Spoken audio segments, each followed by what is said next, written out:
Good morning students, this is your science subject class 9. Today we are going to start with our chapter, that is chapter number 5. Chapter 5, the fundamental unit of life. So, what is the fundamental unit of all living organism? Yes, cell is the fundamental unit of all living organism. What is the meaning of cell? Cell means a little room. Okay, who discovered it? Robert Hooke. In 1665, Robert Hooke examined the thin slice of cork through the self-designed microscope. Self-designed microscope से उन्होंने thin slice, ठीक है, जो trunk होता है, ठीक है, एक ट्री का ट्रंक होता है, उसमें से एक थिन स्लाइस लिया था उन्होंने, ठीक है, उसे ऑब्जर्व किया, ड्राइड सेल ऑब्जर्व किया था उन्होंने, ठीक है. He observe that it looked like a honeycomb consisting of many little compartments. He named it cell. ठीक है, तो उन्होंने जो ऑब्जर्व किया, उन्होंने देखा बहुत छोटे छोटे रूम्स की तरह, हनी कॉम की तरह, मधुमक्खियों के छत्ते की तरह दिखाई दे रहा था, ठीक है, बहुत सारे कंपार्टमेंट्स दिखाई दे रहे थे, तो इसलिए उन्होंने क्या नाम दिया उसे? Cell. He named it cell. Okay. Now here you can see the structure of cell that you have already seen in class 9. Okay. This is a single cell. They are attached to each other and they have nucleus inside them. Okay. Cytoplasm is filled liquid part inside it. Okay. Now you can see here the various types of cells in human body. You can see here it is red blood cell, ovum, bone cell, fat cell, muscle cell, sperm and nerve cell. Nerve cell is the longest cell of our body. Now the type of organism on the basis of number of cell. You know that uni means single cell body. अगर जिस organism के पास एक single cell है, ठीक है, तो उन्हें कहा जाता है they are known as unicellular organism. Okay. Now many cells, multicellular organism. Here lifespan is short, lifespan is long. All the functions performed by the single cell. Different cells perform different functions. इसके पास single ही cell है तो सारा जो काम होगा, ठीक है, digestion का, इजेशन का, एक्सक्रिएशन का, वो सारा कौन करेगा? सिंगल सेल करेगा. मल्टी सेलुलर में तो बहुत सारे फंक्शन के लिए अलग अलग टिश्यूज प्रेजेंट है, ऑर्गन्स प्रेजेंट है, ठीक है, तो इसलिए मल्टी सेलुलर में डिफरेंट फंक्शंस डिफरेंट सेल्स के द्वारा परफॉर्म किया जाता है. Now here 4 point. Amoeba, here example is amoeba, bacteria, egg. Every types of egg are single cell. Okay. Paramecium, here you can see the structure of amoeba. Okay. Here the whole function is performed by the single cell. Here in human being, multicellular organism, trees, animals and other, they are having different types of cell, performing different functions. Now what is cell made up of? Every single cell do basic functions like exchange of gases, digestion, absorption, etc. Organs of the cells are called as organelles. Okay. So component, cell के अंदर कई सारे organs होते हैं, छोटे छोटे organs होते हैं, उन्हें ऑर्गेनेलिस कहा जाता है. ठीक. 3 कंपोनेंट सेल्स के क्या क्या होते हैं? सेल मेम्ब्रेन यानी outer covering, outer most covering, nucleus and cytoplasm that is liquid part. Now we are taking first one, that is cell membrane. It is the boundary of each cell which separate the cytoplasm from the surrounding.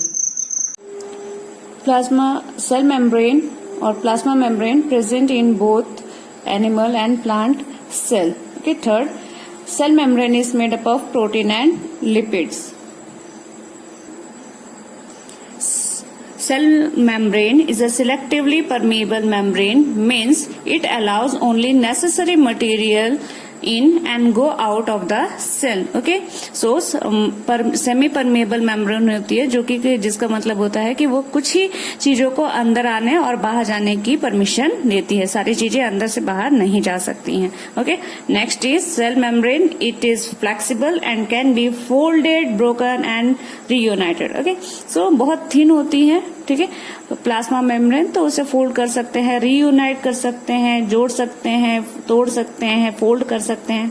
Okay. Now the next one is movement of substance through cell membrane. Okay. How the movement occur in cell occur through cell membrane. Now the first process is diffusion. Okay, it is a spontaneous movement. In spontaneous यानी ये अपने आप ही चलते रहते हैं. Of a substance from high concentration region to low concentration. This is the main thing. ठीक है, high concentration region से low concentration region की तरफ movement होता है.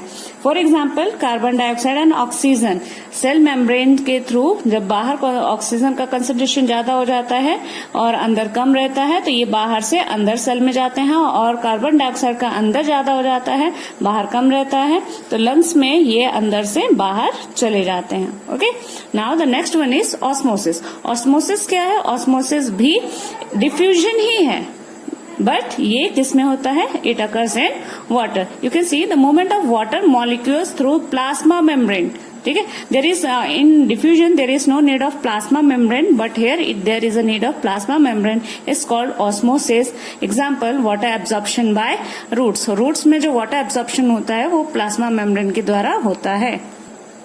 Here you can see diffusion. Okay, diffusion, solvent and solute particles move to equalize concentration. No semi-permeable membrane is involved. Okay, equalizes the concentration of two solution. दोनों में काम work क्या होता है? Equalization. Okay, equalization of the concentration.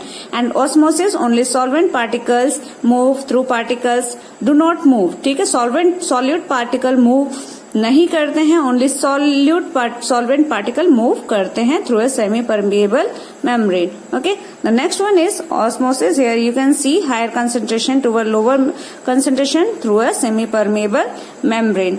And here in diffusion air from high concentration to low concentration without any semi permeable membrane.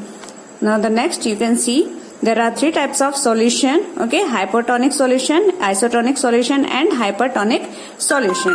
Okay, or we can say effect of cell wall when it's kept in sugar or salt solution. Cell के ऊपर क्या effect होता है जब वो salt और sugar solution में होता है? तो उसके तीन इफेक्ट होते हैं. एक है hypertonic, hypotonic and isotonic. Okay, so let us see. Here you can see hypotonic solution. Okay, this is animal cell. You can see animal cell में सेल मेम्ब्रेन होता है, सिंगल सेल मेम्ब्रेन होता है. ठीक है, तो जब ये हाइपोटोनिक सॉल्यूशन में है तो क्या हो रहा है? बर्स्ट हो जाता है, क्योंकि बाहर का कंसंट्रेशन ज्यादा है वाटर का, अंदर का कम है, तो बाहर से अंदर जाता है और इतना चला जाता है कि वो बर्स्ट हो जाता है. लेकिन प्लांट सेल में you can see plant cell के अंदर ऐसा नहीं है, वो टर्गिड हो जाता है. उसके अंदर डबल कवरिंग होती है, एक सेल मेम्ब्रेन एक सेल वॉल होता है, इसलिए वो टर्गिड हो जाता है, उसके अंदर पानी बहुत जाता है लेकिन वो बर्स्ट नहीं होता है. आइसोटोनिक सॉल्यूशन यानी same concentration, water concentration inside and outside both is same, इसलिए यहाँ पे कोई शेप जो है सेल में वो डिफर नहीं करता है. Next one is hypertonic solution. Hypertonic solution में आप देख सकते हैं कि यहाँ पे क्या हो रहा है? शिवर. यहाँ पे देखिए ये श्रिंक हो रहा है. क्या हो रहा है? अंदर का जो कंसंट्रेशन है वो ज्यादा है और बाहर का कम है, जिसकी वजह से अंदर का जो वाटर है वो बाहर आ रहा है, जिसकी वजह से सेल क्या और श्रिंक हो रहा है. Same is here also in the plant cell also. Now let us see the difference. Okay, so here cell placed in a dilute solution of salt sugar. dilute solution में place है. ठीक है, तो क्या होगा? डाइल्यूट यानी more water, less sugar और salt, and concentration of water is more outside. Okay, so concentration water का ज्यादा बाहर होगा तो अंदर की तरफ क्या होगा? It is hypotonic solution. Okay, ये सॉल्यूशन कैसा है? हाइपोटोनिक है. ये क्या हो जाएगा? स्वेल हो जाएगा सेल और बस्ट भी हो सकता है. यहाँ पे ये देख सकते हैं, this is cell placed in a medium solution of salt और शुगर. मीडियम सॉल्यूशन मतलब कि बाहर और अंदर का कंसंट्रेशन क्या है? वाटर का सेम है, तो there is no change in the cell.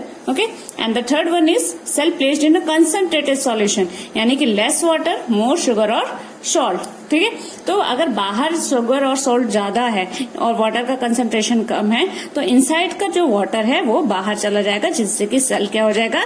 Shrink हो जाएगा. Next here you can see hypertonic solution, it will move inside the cell and cell swell. This is known as hypertonic solution. Second, no net movement of water, no change in cell size, that is isotonic solution. And water will move outside the cell, means cell क्या हो जाएगा, shrink हो जाएगा, उसके अंदर का water क्या हो गया, out चला गया, that is known as hypertonic solution. Okay, now the next one is cell wall. हमने अभी cell membrane पढ़ा है, next है cell wall. So it is the outermost covering of the plant cells. Plant cell में present होते हैं, animal cell में सिर्फ क्या होता है, cell membrane और plasma membrane होता है. Plant में ये cell wall भी होता है, cell plasma membrane के ऊपर भी एक covering होती है plant में, जिसे cell wall कहा जाता है. ठीक है. It is absent in animal cell. Okay, it is rigid, strong, porous and non-living structure. It is non-living structure. It is made up of cellulose. Cell wall of two cells are joined by a layer lamellae. ठीक है, इन दोनों के बीच में एक liquid present होता है जिसे क्या कहा जाता है, lamellae. Okay, you can see here lamellae. Now what are the functions of cell wall? You can see functions of cell wall: provide definite shape to the cell. Second, provide strength to the cell. ठीक है, strength provide कर रहा है, shape provide कर रहा है. It is permeable and allow substance of different size. ठीक है, डिफरेंट साइज के सब्सटेंस को क्या कर रहा है, परमिशन दे रहा है अंदर और बाहर जाने की. It is made up of cellulose. किसका बना होता है, cell wall, cellulose. Okay, so to be continued.